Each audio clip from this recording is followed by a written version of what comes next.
All corridors around this area have been closed off with yellow tape. An officer did tell us it could be late this evening before the area is open back up to drivers. So it's best that you find a detour now if you have to drive through this way. Jay, you've been talking with law enforcement leaders. Are children safe tonight?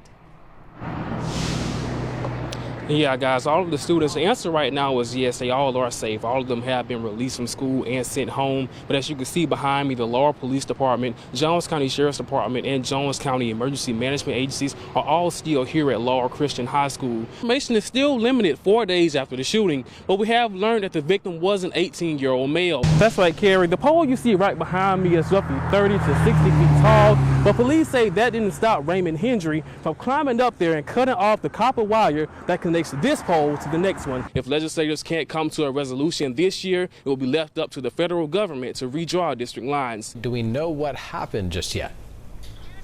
Michael, things are pretty calm here at Paul B. Johnson State Park right now, but that wasn't the case earlier when crews were working hard to pull an F-150 out of the water you see right beside me. Sewage overflow is making it hard to enjoy being outdoors. Since July last year.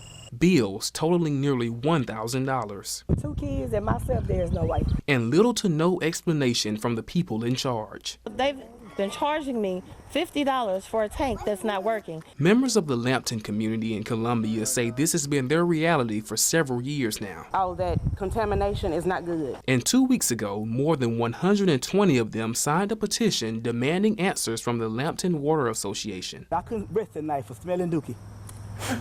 I couldn't.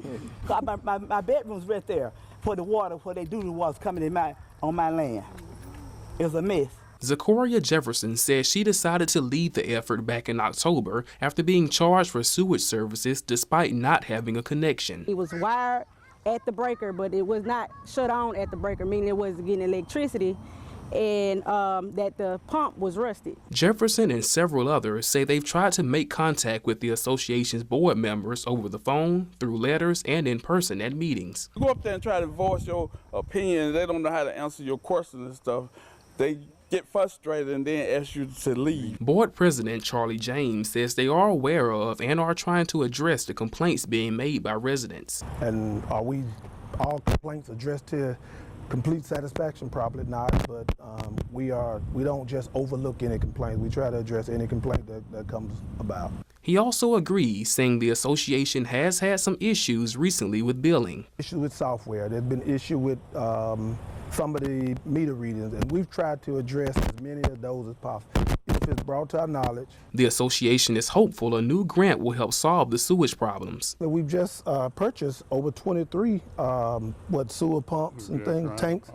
So that work is actually being done right now. This problem we have needs to be fixed ASAP. You ever experienced anything like this in your time in law enforcement? Heidelberg Police Chief Cornell White speaking for the first time 4 days after the deadly shooting at homecoming. We're a small town. We never expect nothing like this would occur, but yes, it has. Heidelberg Police is leading the investigation alongside the Mississippi Bureau of Investigation. The chief says the public has stepped up to help further the search for those involved. The public reached out and helped us. We had tips coming in, and people was giving us information, so we took that and used it. So far, 4 teenagers have been arrested and charged in connection to the shooting. Just a sensitive act that happened could have been prevented. And guns don't solve everything. Charges range from capital murder to evidence tampering, with more expected. White says they also expect to make a 5th arrest by the end of Tuesday. That's something we ain't gonna tolerate in our city or nowhere else around in the state of Mississippi.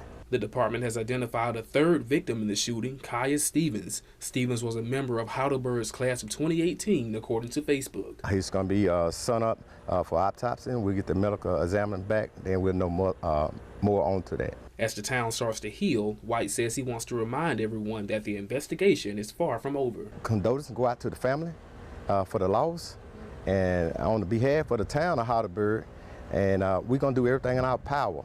To bring this to justice. One right there. Not the sight people on South Main Street in New Augusta like to see when they step outside. Yeah, I walked around the yard there the other day, and I think I counted like 6 or 8 outside. Dead rats, an issue Winifred Hinton and Mary Watkins say began after a family moved out of this home 6 weeks ago. They'll hide underneath the old bathtub anything there. The family leaving behind several animals, including rats that they were allegedly selling as pets. The power's still on to the house. The rats have chewed Yeah. through the walls and wires. We're scared it's going to catch fire. Watkins says a cat and 2 dogs were also left to fend for themselves. We could hear her growl and puppies crying, but we haven't heard it since it froze so bad last weekend. Hinton says the adult rats aren't the ones causing the most issues here in their neighborhood. Just last week, video shows adult rats and baby rats tearing into a nearby neighbor's dog food package. Hinton says he counted at least 14 of them. Now you can look out here every now and then and just see one run across the yard. New Augusta Police Chief Terry Parton says he is aware of the situation, but because the town doesn't have an animal control unit, there isn't much they can do. We have contacted the mortgage company and we've asked them to please begin to help with the property. We're waiting on a response from them. Parton says one family member has agreed to pick up the cat, but not the dog. He says they could face animal cruelty charges. Anytime somebody abandons an animal in the state of Mississippi, that is animal cruelty. Watkins says she's hoping a local agency will come and take away the animals. They could bite an animal or a child. Short of poisoning them, we don't know what else to do about that.